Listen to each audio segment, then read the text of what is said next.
Why is due diligence important for buyers and sellers? When searching for a home in New York, one of the first things that you're going to do after getting an accepted offer is to conduct due diligence. Well, your attorney is going to conduct due diligence. What does that mean? Well, they're going to take a look at a number of things, but the biggest thing that they're going to be looking at are the building's financials.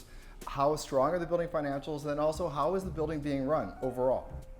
This is not just important for buyers, but it's also important for sellers, because even the perception of a building not having strong financials or not being well run can cause a problem, and it could cause a buyer to walk away from the deal. It can kill a deal. So it's important for sellers to also understand the strength of the building financials and to make sure that the response time and the quality of the responses from the management company are adequate in order to give the new buyer the confidence that they're buying in a strong building and it's going to be a good investment for them in the long run. What are some of the questions that a seller should be asking their treasurer or their management company to make sure that their building is actually being well run? One of the first things you want to take a look at is, do the annual revenues exceed expenses? Is there a proper reserve account that's been set up? And are there any major capital improvement projects that are on the horizon? Now, in any of those instances, it's important to understand that.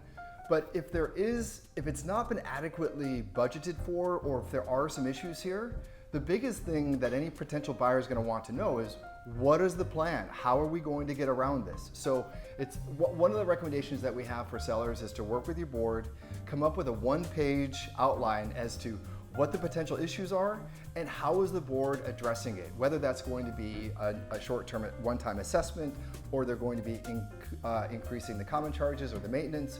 Whatever the plan is, as long as there's a plan in place and the buyer and their attorney knows that the building is on top of it. So you want to get ahead of this. If there is an assessment at play, then the seller should also consider, will they be picking up the entire assessment, or are they willing to negotiate part of that assessment? Because that's something that could also be a detractor for a potential buyer. It's also important to understand whether there is any outstanding or pending litigation, both that the building might have against another entity or person or building next door, or that somebody might have against the co-op or the condo itself. That is important because some banks might charge higher lending rates if there's litigation that's going on. They might not lend in the building at all. And if there's an added expense that goes into the litigation, if there's going to be an assessment to pay for that, well, maybe that's something else that the seller might need to consider that they have to cover, at least in the near term, in order to allay any concerns for that prospective buyer.